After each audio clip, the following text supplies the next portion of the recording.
Well, I would like to welcome you to a very unique video. At least I hope it will be a unique video. I haven't done anything like this before, but you know, in the past I've had some really interesting conversations with friends of mine about a genre which is quite interesting, and that is the genre of horror movies. And some of these horror movies, of course, are just absolutely non-serious, but then there are other ones that are very serious. And by serious, I mean in the portrayal and the depiction of occult phenomena, occult sciences, and you know, supernatural phenomena such as haunting or witchcraft or demonic possession, things along these lines. And so we're going to look at some clips, and I'm going to react to them and comment on clips from various horror movies in terms of how they how accurate they are or aren't, or you know, whether there is actual jinnic or other kind of demonic phenomenon of actual nature like this, you know, that is reflected in these films. So let's start with that. My son Hussein is going to be helping us with this, and he's quite a fan of these kinds of films, so he's collected a bunch of clips. What clips do you have for us today? So I have a bunch of clips. I have okay. We can start with any one. So I have a clip. Yeah, you just go and let's just go in any. There's no particular order, I think, right? Yeah. So I think we should start with a classic, The Exorcist. I think everybody's seen this movie. Oh yeah. This is kind of a pioneer in the genre. Actually, people, when they first saw this movie, some people would, you know, have seizures, and they used to have paramedics in some of the theaters. I heard that. Yeah, I mean, to tell you the truth, I was too young when this movie came out. This is an old movie. When was it released? 1973. Yeah, I was way too young to see that in the theater. It wasn't allowed. So I saw it many, many years later on television. This is before big screen TVs and all that kind of stuff and digital. So I saw it on you know, a network TV channel, not even cable. I saw it on TV as well. And so, no, that's important to mention. So I didn't see, when the first time I saw it, I didn't see it on cable. And so these theaters were made for cinema, for movie theaters, so they cut them for commercials. And because it was shown on television, I think that they cut out parts of it because it was years later in the era of Blockbuster Video. Right. VHS, that I actually rented the movie and saw the whole thing. And I realized that they had... you know, I don't remember when this was or what TV station it was, but they'd obviously taken stuff out and bleeped things because she gets really the possessed girl gets really, really, really obscene. And, anyhow. Okay, so let's go.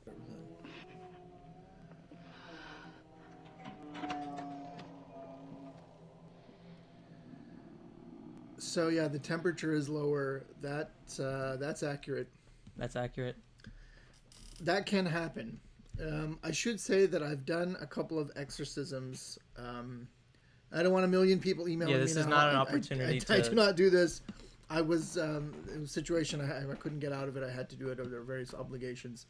But this did not happen in my case. But it has been known. It is a genuine phenomenon that does occur. That if there is a kind of demonic presence, or even there are phenomena where houses become possessed, if you like, or they become occupied by certain entities. Is there a term for that, like poltergeist? Is that what it? No, well, I mean, people kind of call it a haunted house. The poltergeist phenomenon is like when stuff moves around and things, but you'll feel a feeling of foreboding or dread in a house or in parts of a house, and it can happen that the temperature will be significantly lower. And it could also often, and this is kind of gross, but it can often really smell awful. Almost of dead bodies or something, a smell of putrefaction, a scent of like rotting meat, for example. Yeah. So it just smells bad, basically. Really bad, yeah. So let's continue. Of course, you can't see smells in a movie unless the characters say that. Oh, it's do you think this... it feels almost kind of exaggerated because you can see the smoke come out. That's how cold it is. Does it really get that cold? I haven't experienced such a situation. I'm just told that you know, there are cases where there is a marked temperature drop. So let's continue on. Yeah.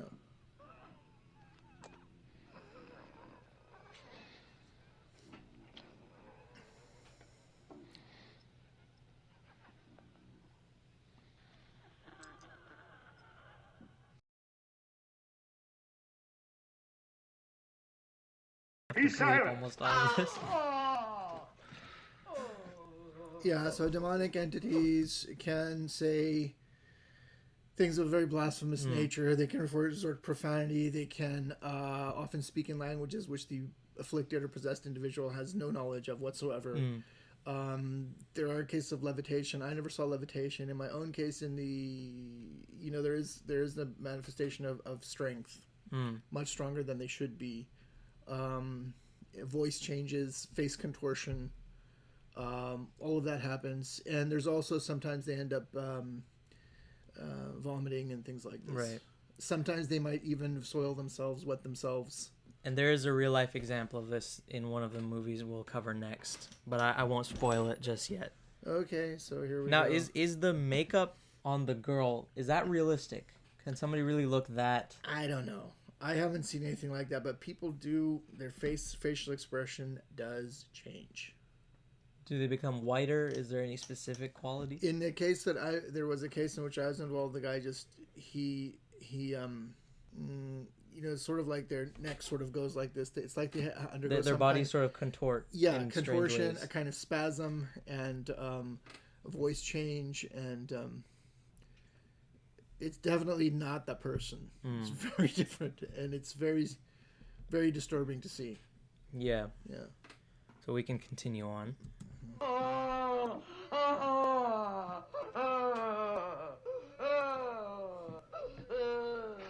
Father, who art in heaven, Yeah. hallowed be thy name. Thy kingdom come, thy will People be can done, spit at you. as it is in heaven. Give us this And this is day very dramatic, honestly. bread. Give us our trespasses, as we forgive those who trespass against us. And lead us not into temptation, but deliver us from the evil one. I have not seen this movie in a little bit, so it's still. So obviously, I mean, I don't know about all of this whole Catholic thing. I don't know. I mean, it's very hard to understand. Yeah. There's a whole theological question there, right? But I have read. In fact, I have various books. Like there's this famous Exorcist in the Vatican. Can you go get those? They're over there. Common theme in these horror movies is there's always almost overtly Christian imagery. There's always images of crosses and cathedrals, and they sort of make it look very creepy. And the other one. Yeah. This guy is an actual exorcist in the Vatican, Gabriel Amorth. An exorcist tells his story. Is this the documentary? An exorcist more story. Yeah, and there's a documentary about it. There is a documentary by the same director who made this film called, I think, The Devil and Father Amorth. Yeah. And we watched it. It's not very good. It's not very good. And honestly, I think if you're going to read a book, which I actually don't have a copy here. I checked it out from the library, back in the day. Does anyone remember libraries? And I think it's called Hostage to the Devil by Malachi Martin. That is a very interesting book, and Malachi himself is a very interesting figure. And you should go and if you're interested in Malachi Martin, there's a lot of interviews that he gave. These are very long form interviews before the internet over the radio, and he talks about a lot of interesting topics. But his book on Hostage to the Devil is very, very interesting, and I think that's probably one of the most interesting books to read on the whole notion of exorcism in the Catholic Church. But in terms of this whole ritual and stuff they do, I really don't know how effective it is. And I'll say that when I read some of these people like Father Amorth and even in the documentary Malachi he did Martin, say he talk about how some people are just afflicted for years and years. He says there is no cure. I just don't believe that. I mean, there's Muslim exorcists. It's kind of you're in and you're out and you're kind of done. If they're really good, there are people who there are tough cases and so forth. But this idea of somebody coming for years and years, I find very hard to understand. In the phenomenon of demonic possession, there is a jinn which takes over the person, and the way that happens, it could be someone could have done magic or black magic on them. There could be other reasons that it comes about, and then it's a question of expelling that. And jinns have a free will, like human beings, but they're not exactly material substance. It's strange. They have a natural sort of default look, which is very hideous to human beings, but they are shapeshifters. And they can also make you see things which are not there, which is why people often get scared. Now, they can also affect things in a room, especially things that are electrical appliances, and things like that. If you go and watch some videos on YouTube of people who go and explore haunted houses and these kind of things, Some of them are usually fake. Most of them are fake. But the ones that are real, you can see the camera going out of focus when the cameraman's not. So they sort of mess with technology in very strange ways. They can. And so since they have will, there's this idea, at least in the Islamic religion, that you can have good jinns and you can have bad jinns, and a jinn can actually profess a religion. Really? So I've not gotten into any conversations with jinns. But, presumably there people who write on this, and if you look, there's a vast literature in Islamic languages on jinns. And so you have Muslim jinn, you have Christian jinn, you have, jinns who follow these different religions. They're conscious beings. They have families. It's a whole other... Can they be Hindu, like Kali? You can have a Hindu jinn. Yeah, you can have a Hindu jinn, yeah. Wow. So... Now, I think it's important to say that there is kind of a weird lore around The Exorcist and the filming of it, that a lot of strange things happened and a lot of the cast members died in strange ways after the filming of the movie. Did they? Yeah, except for weirdly enough, the girl who played the possessed girl. Anybody can go and look it up. There's articles written about it. Yeah, I don't know what to say about all that. That's there can be that's certainly possible. I have not investigated the story. I have better things to do. I don't know about the whole lore around the people who made the film, but it's certainly possible. I mean, the supernatural does exist. Evil does exist, and it can take these forms. The thing is, that's what I would say. But I mean, I don't know the details about if any of this is actually real. But right. It's certainly possible, and I think there are a lot of people in the world today. Satanism does exist, and I think that there is quite an attraction to Satanism among younger segments people of Hollywood as well. Whether it's serious or not, or people are just dabbling with jewelry or a particular gothic look is another matter. But are they really involved? And you hear things about this person or that. Who knows? There's really no way to prove it. There's no way to prove it either way, this one way or another, whether such and such celebrity is involved or not, unless they actually come out and say it, Anyway. So I think there's not much left to say about the scene. We'll just watch and see if there's anything else to add, I think. Yeah, it's a very dramatic scene, obviously.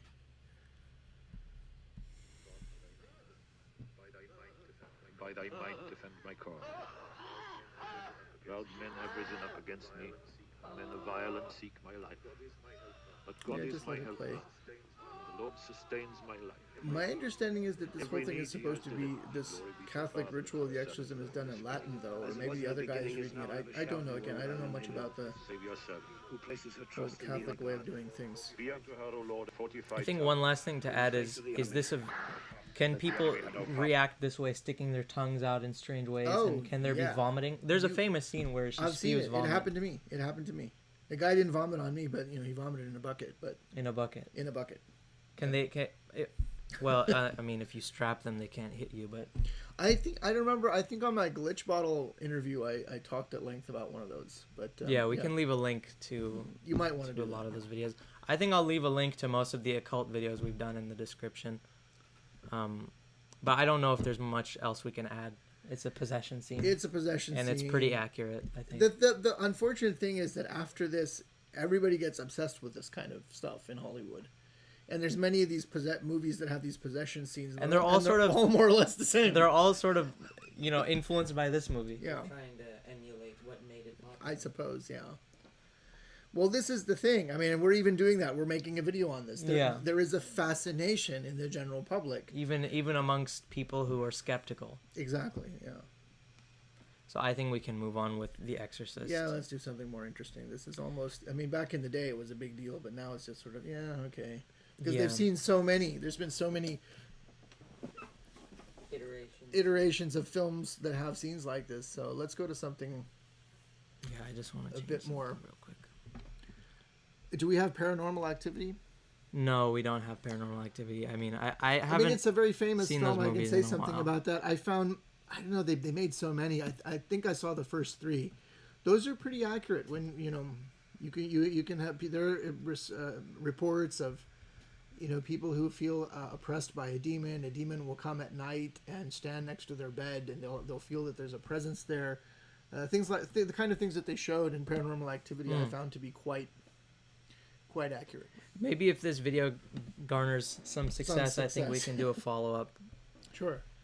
What do you have next? Let's go to something else. I want to do something more interesting now. One of my favorite horror movies I think I've ever watched so far is Hereditary. Oh boy. Now, if you were into movies during 2018, then you would have heard about this movie. And it's... Is that Ari, what's his name? Ari Aster. Ari Aster, that's a very interesting name. He also made A24. A24, yes. The See, studio. you know.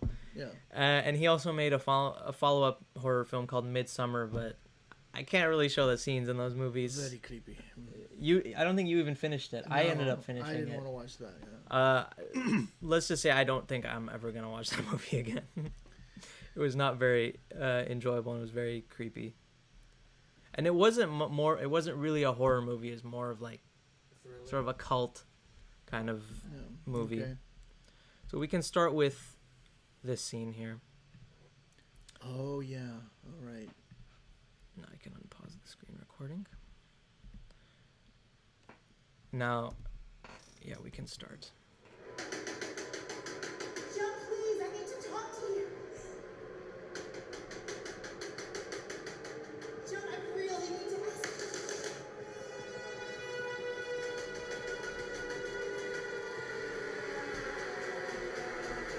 Just tell me when you want to pause. What's happening in this scene? So, just for anybody who hasn't seen the film, the main protagonist in the movie, Annie, explain this. Befriends this woman named Joan, who's a witch. Who's secretly a witch. Witch, yeah. And the movie starts with her grandmother's funeral, Annie's mother's funeral, and we don't really know much about the grandmother. Needless to say, she kind of ran her own cult. We find out in this scene, actually. Right, yeah. Yeah, spoilers. I'll put a spoiler alert. The movie's been out and up for a while. Yeah, if you haven't seen the movie, then it's not my problem, really. Really.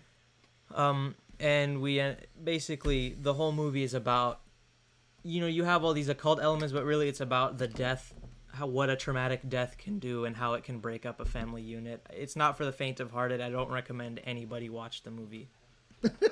Really, I don't. Okay. So this is in the climax of the film, and she's beginning to realize, Annie, the protagonist, is beginning to realize just who her mother really was. Okay. She notices the carpet. Yeah.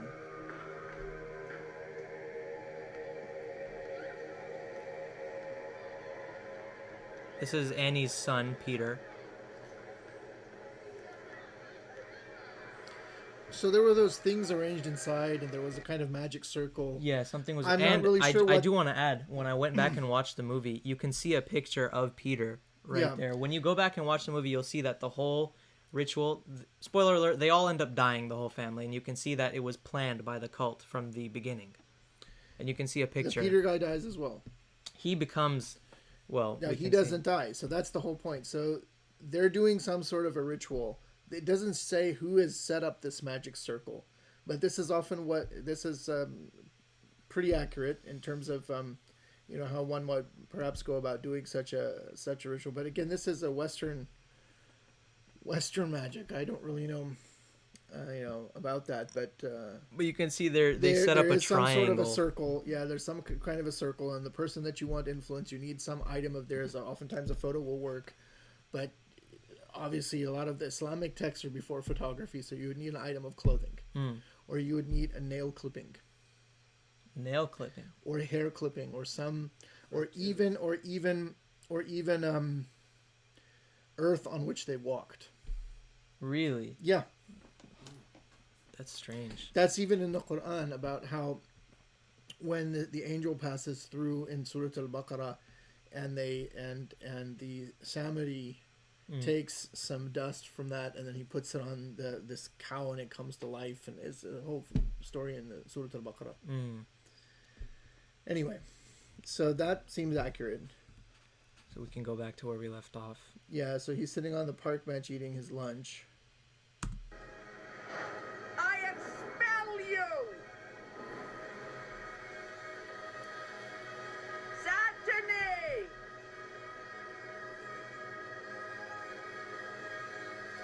Dagony! So he starts hearing a voice of some kind. A paragon! Yeah, so I think this is some woman who's a member of the cult, and she's calling out, I don't know, demon names or magic names. I'm not sure. Because I think what they're trying to do is expel this guy, actually, and then he will become the conduit for a demonic influence. And then King Paimon, yeah. And then they end up worshipping that demon at the end, and he's the embodiment of that demonic Yeah. entity. So, Peter! I thought this was a very dark and creepy film. Yeah, it Very was dark and very creepy film. weirdly Yeah, let it accurate. play, Yeah, yeah. sorry. Yeah. Peter! Oof. This is the big scene here. Yeah, that's his mom.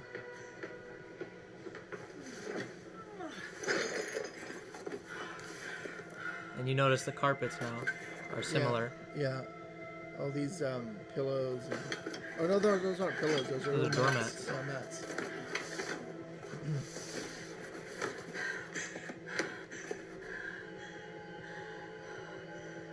Yeah, this logo I wanted to ask you about. Do you know anything about this logo? No, I don't know this book. Sorry.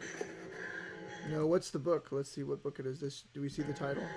No, I don't think so. I can't make it out. It's kind of blurry. Yeah. I think it's a embossed. What is that? I think it's Kabbalah of some kind. It's Hebrew, I think. No, it's not. Oh, that's Hindi. That's Devanagari script. That's Devanagari script. It's too. I don't know what it says. I mean, one could probably. Yeah, I'll put a picture on. You can see the logo on the book. In the beginning of the movie, you can see the protagonist Annie's mother in the casket. She's wearing a necklace of that same logo, and that logo or symbol pops up in a lot of different scenes, but it's very hard to find. I don't know if any of that means anything. That's beyond me. A lot Yeah. of the times in movies, they'll just pick out a random language. It might Yeah. just be some gobbledygook thrown in to make it look exotic. But honestly, if somebody can read that and understand it, It's a nice touch. put it in the comments and tell us what in the world this thing is.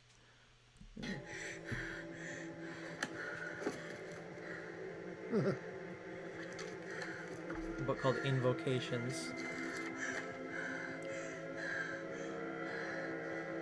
What did it say? Yeah, King Paimon. The god of mischief. It says, when successfully invoked, King Paimon will possess the most vulnerable host. Yeah, there's a complete book. Yeah. Once locked in any rituals. Interesting. I wonder what book that is from. I don't remember the name of the book, but I ended up finding the book, and the original copy, the foreword is written by Aleister Crowley. Well, there you go. Who, Ari Aster, the writer and director of this film, really, I think, did his research. I do want to ask, a lot of the times in these possession movies, usually the person that's possessed is a child. Is that accurate? Are children predated on more by... Yeah, there's a thing which they do in Islamic occultism as well. It's called Hazarat, where they can cause a jinn to become present. And what happens is that jinn takes temporary possession of a prepubescent child. And it's done, under supposedly controlled conditions. I would never do it, but it's described in various books. And then you can query the jinn and so on and so forth, and then the jinn leaves and the kid doesn't remember anything. Wow. Why do they target children? Is it because they're gullible, or is it a certain kind of energy that children have? Yeah, I think it's the, let's say the latter. Yeah. Right. Yeah. And a common trope in horror movies is when you have a young kid, they sort of have an imaginary friend, but the imaginary friend ends up being a dead girl that died at the house or something. Right. Who are you talking to? So, yeah, there's so many movies like that. Yeah. Okay. Such a creepy movie, this one.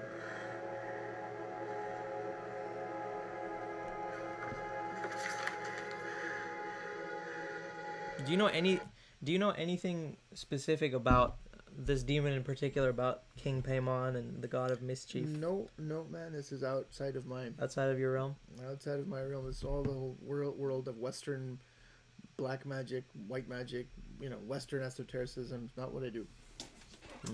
And that's kind of the problem, is there's not enough sort of Muslims in horror movies. It's very, like I said, it's very overtly Christian or kind of pagan imagery in horror movies. Well, what do you expect? I mean, No, they always bring a priest, and you've always complained like they never just bring an imam or something, right? Well, I mean, it was just sort of tongue in cheek. I obviously don't expect that. That's like saying, well, there should be more white people in Chinese movies or something. It doesn't make any sense. I mean. Well, I think it would just make the genre more interesting. Perhaps. Now we can move on to the ending scene.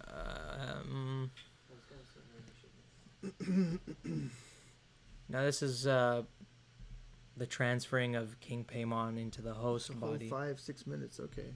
We can sort of skip, I think. Yeah, we don't have to watch the whole clip, do we? Skip ahead. Yeah, he goes up to the treehouse.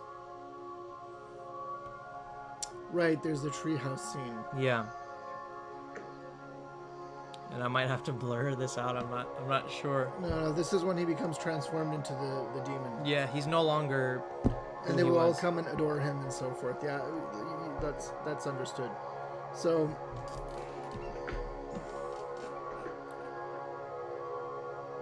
See, they're all in a abayas, they're all in Sajjad. Fine. There are satanic cults. They certainly exist. I mean, is this an accurate representation of that? Who knows? May well be. I don't have any first-hand knowledge of that, but that's definitely an element or an aspect of modern society. There are such cults. Obviously, they're not very open, but there is this continuing fascination, and hence films like this. I don't know. I don't know what the most accurate film would be that portrays anything like that. But there is a novel. You want to grab that novel? So this is a famous. Well, I don't know how famous it is, but there's a novel by James Blish called Black Easter.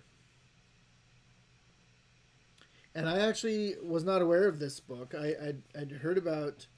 I mean, I was familiar with James Blish because he's very famous for the original Star Trek. The Kirk, Spock, and McCoy Star Trek.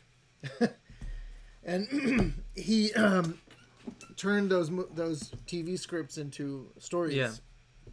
But he wrote this novel as well.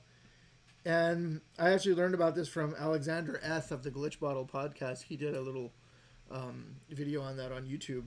This is very accurate. And in fact, the strange connection is that apparently he had some connection with Dr. Stephen Skinner, who's who's probably the most learned person in Western esoteric and Western magic, Solomonic magic, and apparently he knew him briefly, and I think he has a picture on the Skinner has a picture on the cover of his book on his 2 volumes on Western magic where he talks about this. But this is very accurate. Now. There's no film. They've never turned it into a film, but if they did, it would be very accurate from the point of view of the Western magical tradition. Now, whether there is some other film right now that is the most accurate, I couldn't say. Yeah, one would have to watch a lot of films. A lot of films, I suppose. Yeah. This one is kind of an interesting one. We don't have any. Now it's. I remember you took me to see this. You remember this film? No. Us, made by that black director who made that Get Out movie. Yeah, this isn't a horror movie. It is. No, it brings up a kind of an interesting thing I wanted to show. What does it bring up? Okay, what does it bring up? Anything here? This is our summer home. We just got in today, so. So you can see.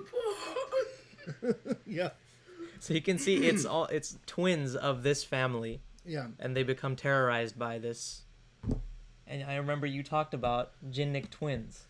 Yeah, the notion of this Jinnik doppelganger or the Jinnik twin. I don't think this has anything to do with it. It's just a movie. Right. What's interesting... That is not incorporating any occult elements. It's kind of a fantasy, science fiction kind. I think it does. You think it does?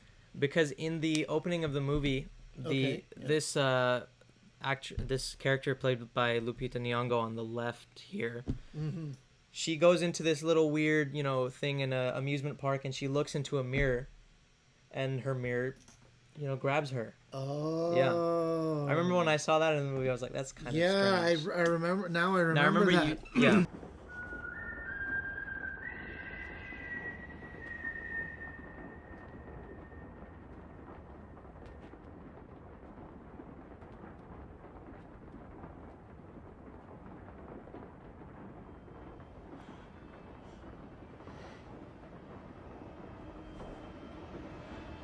Okay, well, this is a whole other thing then. Yeah.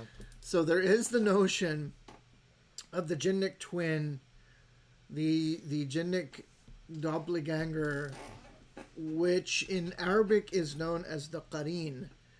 I'm pretty sure I've spoken on this before on some podcast probably with Alex, Alexander F. Glitchbottle. So in Arabic it's called the qareen, and in Persian and languages that have a heavy Persian, lexicon like Urdu, it's called hamzad. And qareen has that notion of a pair, but the word in Arabic means also to join together. And then the word hamzad in Persian means that born from the same. So there is this idea that people have a kind of jinnic twin. Now, the fascinating thing is that in Islamic esoteric, in Islamic theurgy, Islamic spiritual and Sufi kind of rituals, there are many procedures whereby you can get in contact with your hamzad or your qareen. And they typically involve the use of a mirror.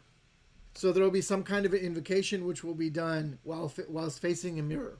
And this usually is done over many, many days, and there's all sorts of consecrations, all sorts of other things you need to do. And for the record, I have never done this. I don't plan to. This is all the Muslim theologians say that unequivocally, this is the most dangerous operation you can do. You can also do it with your shadow as well. It can end up killing you. So when you succeed, the hamzad comes out of the mirror. Literally climbs out of it.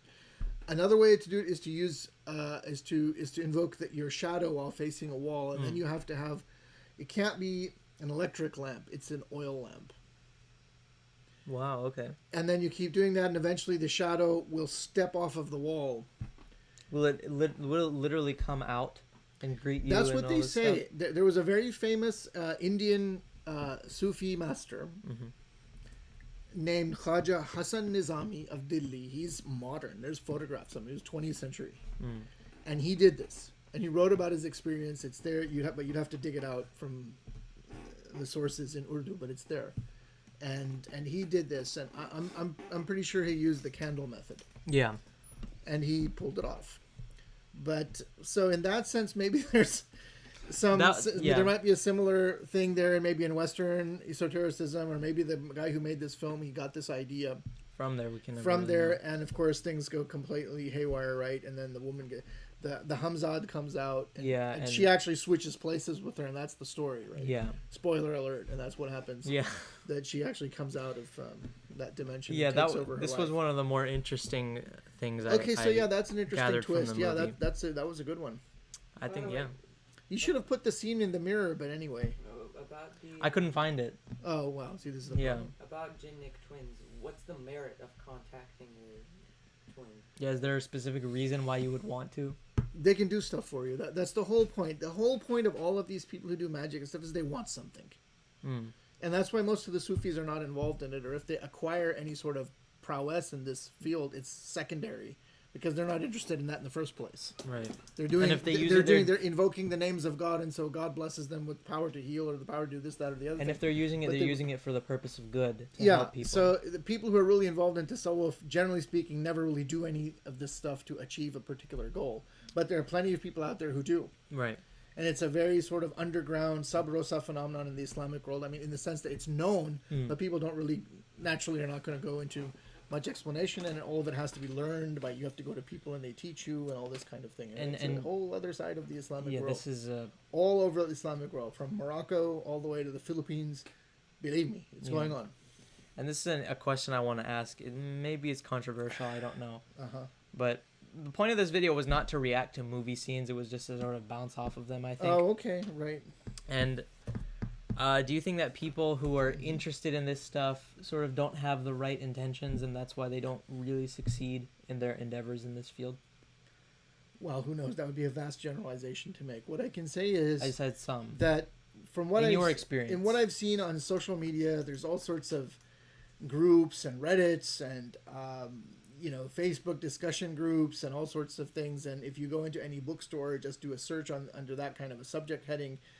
On Amazon, you will find lots and lots and lots of books, which means people are buying them because nowadays people write books to sell them. It's not like, you know, medieval period, Nasiruddin al-Tusi writing a book, you know, for edification of people who are seeking wisdom.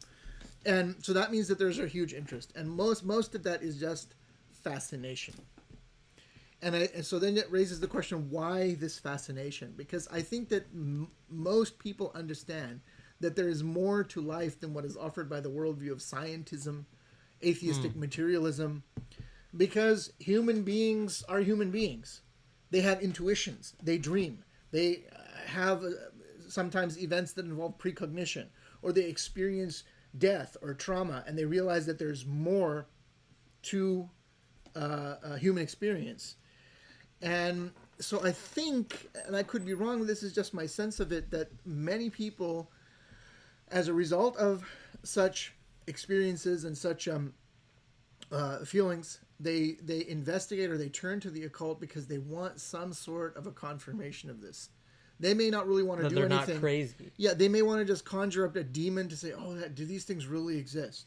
Just to see it, just like a novelty. Yeah, and so that's what I mean by fascination, because they think it might be cool, but it's dangerous. Extremely dangerous. It's extremely dangerous. It's like I would liken it to someone not being very well acquainted with chemistry and going into a fully equipped chemistry lab and just mixing things together. Wanting to make a bomb or something.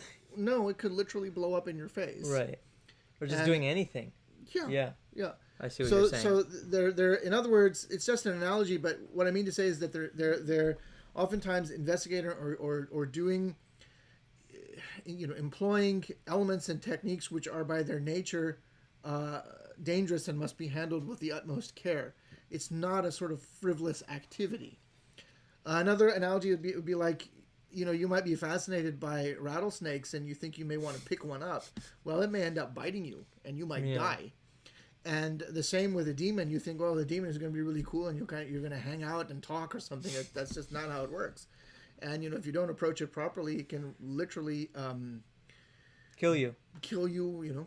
Yeah. It can literally explode in your face. So you have to be very careful. And so I think that's my understanding of why I think there's so much fascination, so much interest in this. And that's why, also movies, that's how it's reflected in film. And also movies have played a role in people's interest in this. That's really why I had this scene, not really to react to it or talk about the occult stuff in it, because there's really not much. Yeah. So this is kind of an unknown movie called Possession from 1981.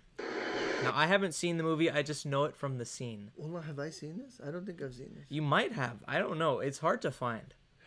Yeah, over the years. Now, people say... What's the story?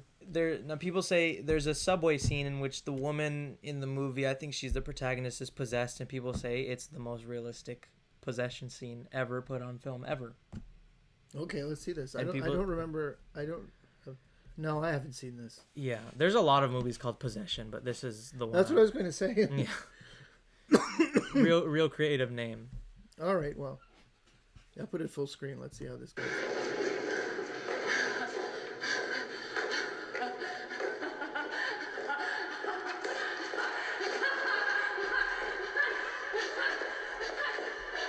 Where is this? This is a very clean station. What did you say? Is this New York? Is it ever this clean? I don't know where they filmed this. I think it might be an Italian film or something. It's not London. Anyway, let's go. It's not in the tube.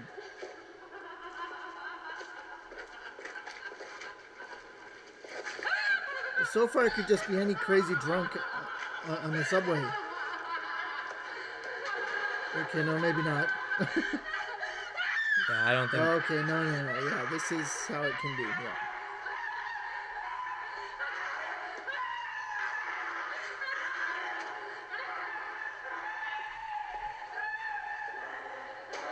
I haven't seen this whole scene.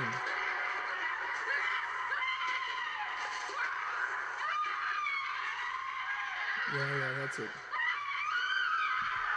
Is this what would happen if you don't, tie a possessed person down? It doesn't always get this dramatic. Well, it's a movie, but there are cases, I'm sure. We can keep watching and see if it gets...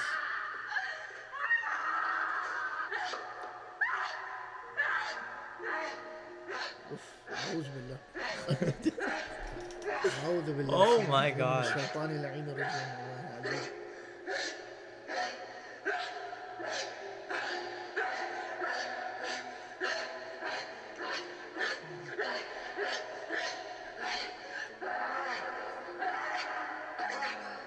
Oof.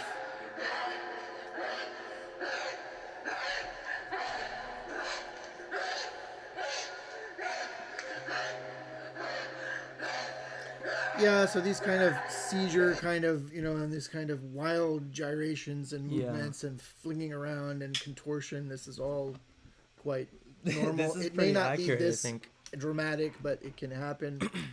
And but then in some cases you have where they're absolutely calm. It's pretty weird. There was one case where I went and we're trying to This is your own personal case. Yeah, one time we were trying to determine if this individual was under some kind of a demonic, influence, and then you have to recite something, and then when you recite that, they just start shaking, or they might just wet themselves. But when I was doing this, I was sitting right across from the person and looking closely at them, and when I recited the thing, they started just shaking slightly. It was like tremors. And the eyes changed. Changed color? The eyes changed. What do you mean by changed? Into lizard They eyes kinda or something? dilated in a weird way, Wow. and Like a cat dilated. something else was there. That person was gone, As soon as you started reciting. and the demon manifested. Was this person or this jinn talking to you after a while? Did it open its mouth? No. Sort of like in the scene in The Exorcist? That was the extent that I was supposed to do. And then a course of treatment was pursued, and the matter was resolved. Now, can I ask? In that particular case, this individual was considered to have gone insane and had been examined by mental health professionals, and they had come to the conclusion that this person would have to be institutionalized. This is the thing, is that most... And this simply was not the case. After what was done, they were fine. It took some time, but they were fine. And they went back, and this was a younger person, and the person went back and did their exams and so on and so forth and got on with their life. Yeah, this is the problem. A lot of, healthcare professionals don't believe in this stuff at all. At all, yeah. And they just throw these poor people into just an institution, and they just sit around doing nothing and shoving pills down them. There's a high likelihood that a lot of the people in insane asylums or institutions are probably possessed.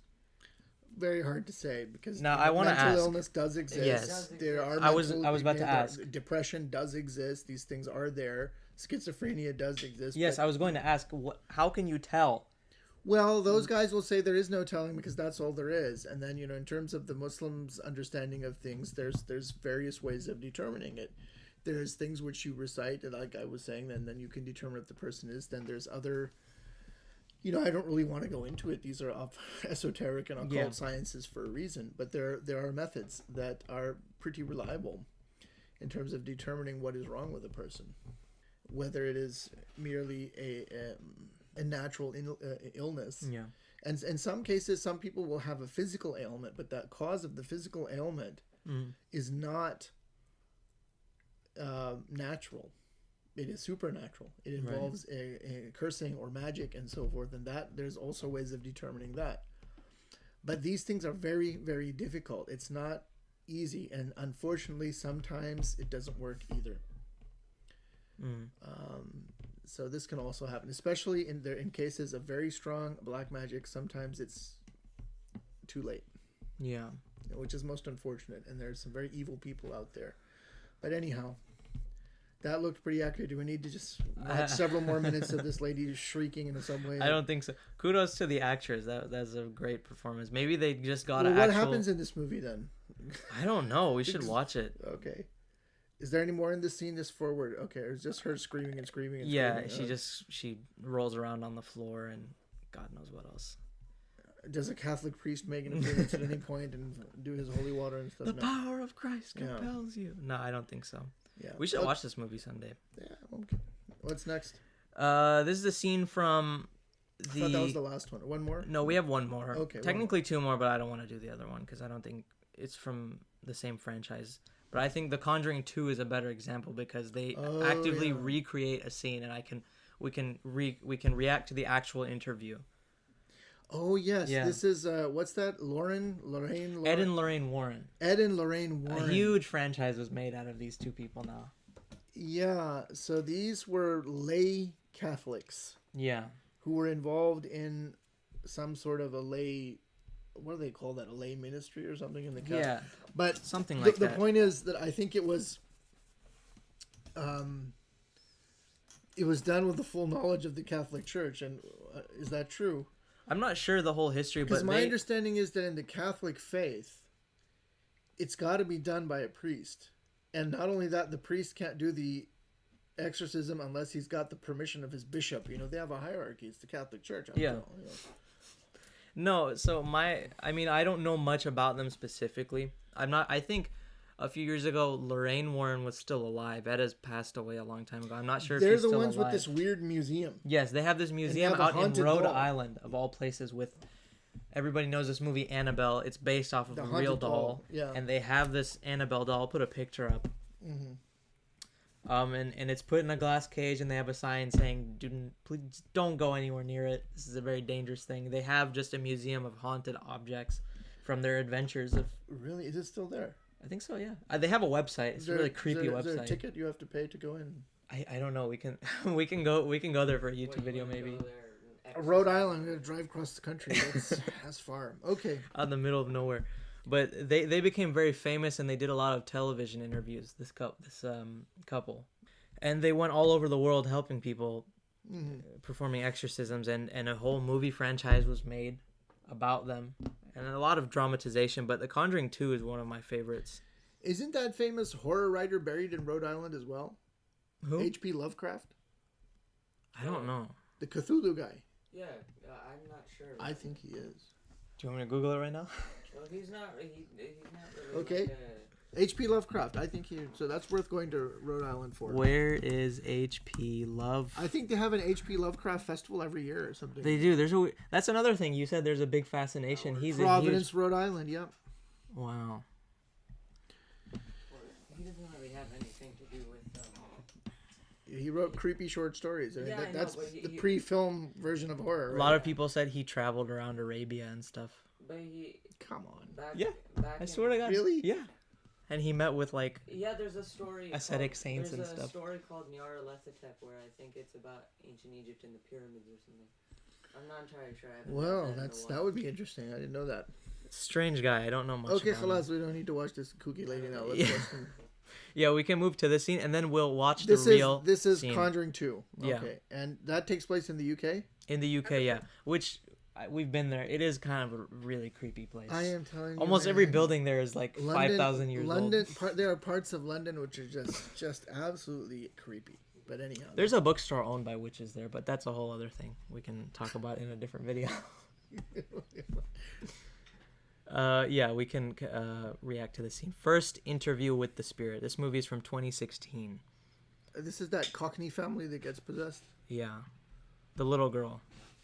Are they East Enders? I don't know. Is this the East End? This not supposedly took place in London, right? Yeah.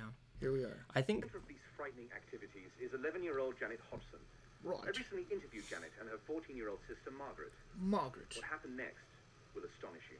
of course. How does it feel living in a haunted house? It's like, I don't know. I don't know. I don't know, mate. I don't know, mate. Right. We was just a normal family before this. It's been getting worse since Mr. Grove started talking to it. How do you mean? Like, asking her questions. Saying up twice for yes and one for no. That sort of thing. I wonder what would happen if we tried talking to it now. Is anybody there? Who's Is anybody there who this wishes to looking communicate? Mr. Natwarlal sitting here? I don't know. Okay. I think the BBC might have conducted I this say interview. again, is anybody there? Is that this like creepy old guy in this movie Yeah. with the top hat? Look, there's a lot of creepy scenes from this movie. I couldn't choose all of them, but I wanted to do this because we have the real life counterpart to compare it to. We can react to that if you want. Okay, Well, let's it see. isn't a jukebox, is it?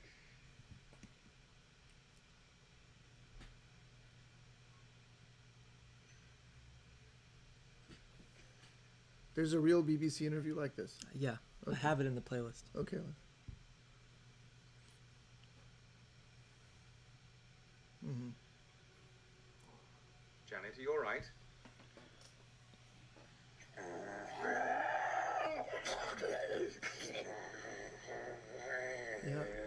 That's what happens. Janet? You can see the lights. Lights can flicker as well. I had the experience of that kind of thing. Yeah. Electrical appliance, things not working properly. Janet, are you feeling all right?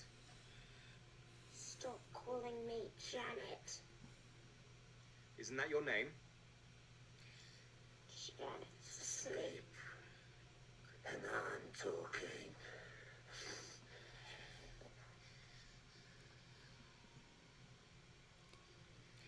Well, what should I call you?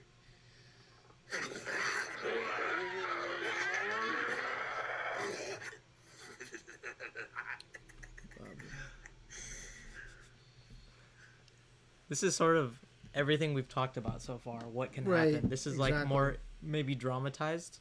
Mm-hmm. But you know, the voice can change, and this is such a great juxtaposition. You have this little girl and this horrible voice that you can't explain coming out of this young girl. It's And this, I think even for skeptics like who were sitting during this interview, I don't think they could explain you this. got this British Geraldo Rivera type guy. Yeah, the skeptics are just, oh, she just had a- Okay, let's see what he says. If nobody's seen this movie, I recommend you let's watch see what he it. says. Yeah.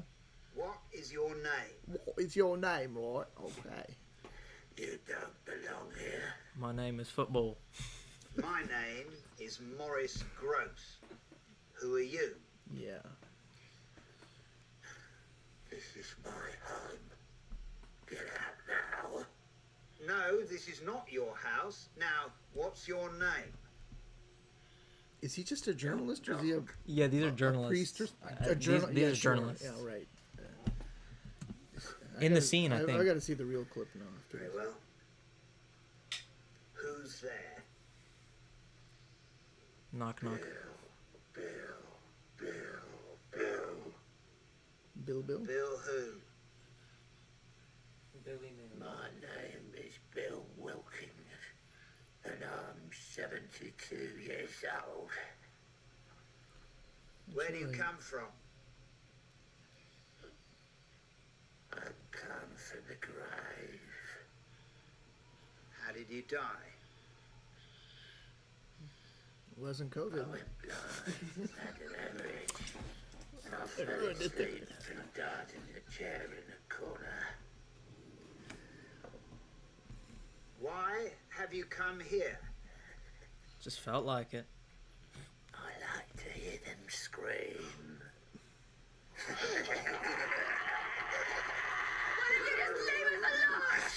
Yeah, that'll work. Dun dun dun. That's the end of the scene. There's- Okay, look.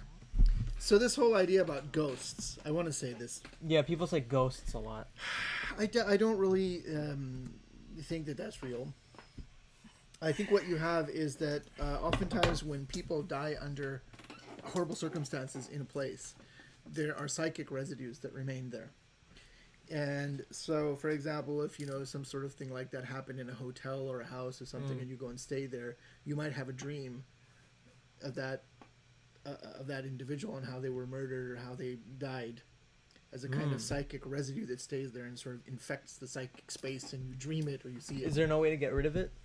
There is. There is. You'd have to go and perform various rituals and so forth. But oftentimes in that situation, sometimes what happens is that a person may have been murdered or something, or Yeah. their remains may be there somewhere, and then you have to recover those remains and give them a proper send-off, a proper burial. Oh, they might be there, you said.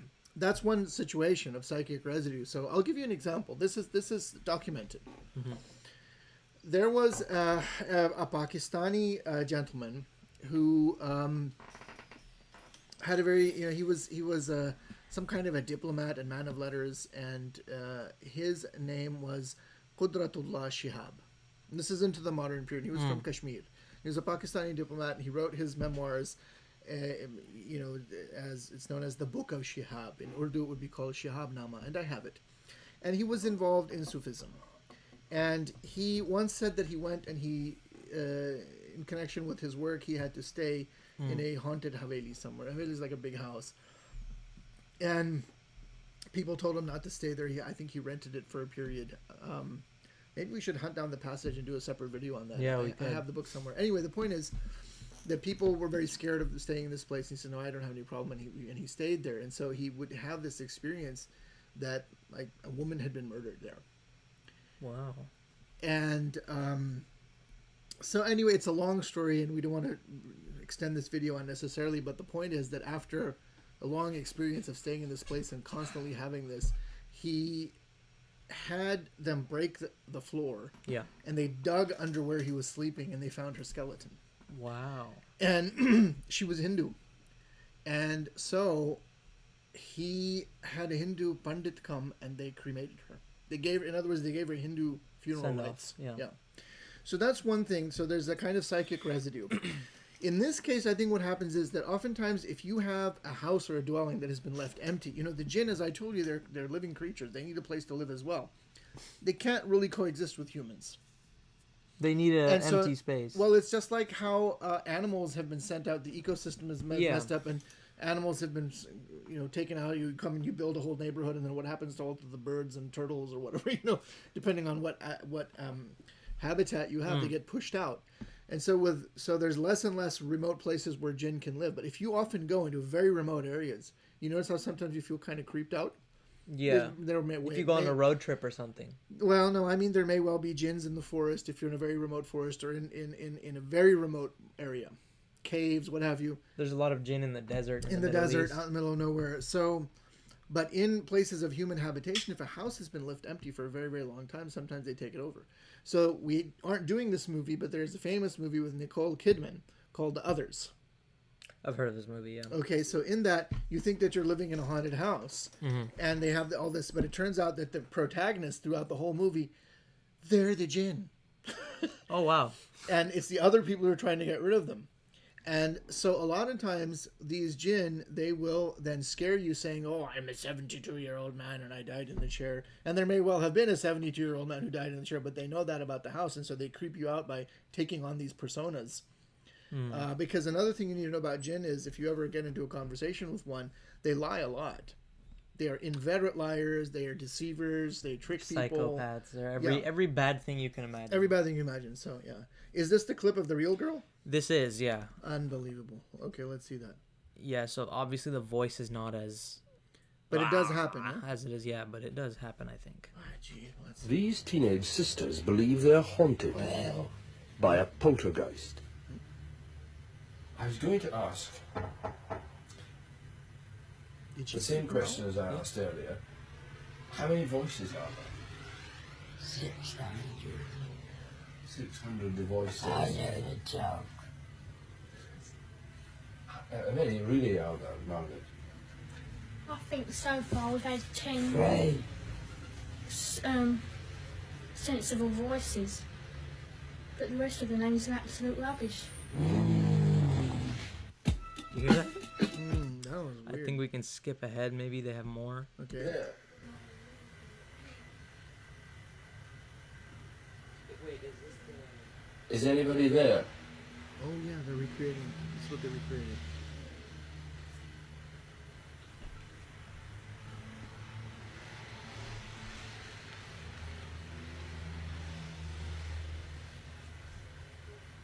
Nothing. It doesn't always do it for order. So you hear her voice. Yeah, and then you she hear has the this growl. high-pitched voice. It's unexplainable, really. Talking now. It may not now, after you've said that, but you won't do it. So, see, they never come out on command, right? No, they don't. They never do what you want. It can come want. and go. I was involved in a case like that, and there was this child, in this case male, and he was possessed by an entity probably at an early age, as you know, and all this stuff was happening, and that thing would come and go as well. Yeah. And then when it would come, he would often get violent. He would break furniture. He would break stuff. Yeah. And this was in Egypt, right? yeah, and you know he would. Can I just say something about this? No, we want to keep anonymity. I'm not gonna. Right. There was I remember we had this little sort of fluffy snake stuffed animal, and he had this weird kind of Fascination attraction with that, to it. yeah. And he would always pet it. I Yeah, remember. that was just creepy as anything. And then sometimes they acquire a strange appetite. Mm.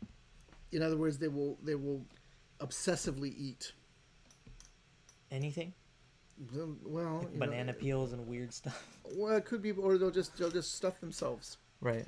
And then obviously that affects the person also. So these, So do these people, are they still alive, or are they grown up now? And I mean, I don't know. I think I looked. Is there any follow up on them? I think I looked into it for a little bit, but I don't remember much from it. Yeah. I think we should look into it. We should do a follow up video on this. Maybe, I don't know. Be interesting. So let's see if there's anything more. More on this clip, yeah. Has he ever spelt that for you? No. Mr. Ghost asked him, but it's like this threat Mr. Ghost last night when you asked. I was so tired. Well, I don't understand what she's saying sometimes. I don't understand it.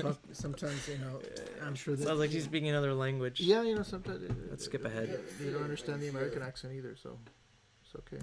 What? Who's that, Janet? Pardon? Stuart Certain. Stuart Certain, and he's one of the voices. Yeah.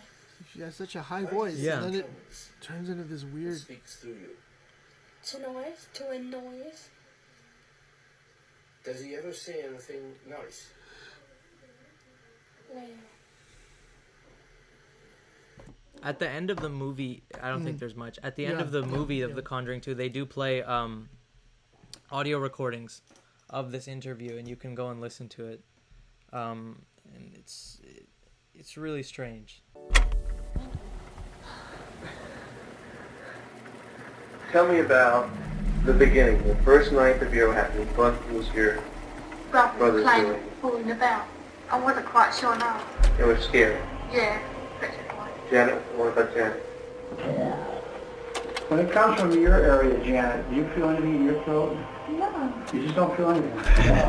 No, I'm looking at Janet. No fighting here. And the voice comes to her, but her mouth doesn't move or nothing moves. Line up. I know. Janet, can you tell when the voice is going to come through you? No. Good, good. You know who I am? You know what my name is?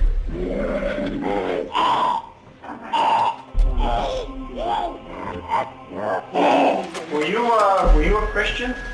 No. Yeah, you know it. What year did you die? Do you remember? I'm dead. 1961. Really strange stuff. But that's really all the scenes I have. If there's any other scenes you want us to react to, please put it in the comments. Yeah. Thanks for watching. And to our patrons, just send us a comment or a message and tell us. And if you enjoyed this video, we can do another one. Okay. Thank you for watching. Thank you.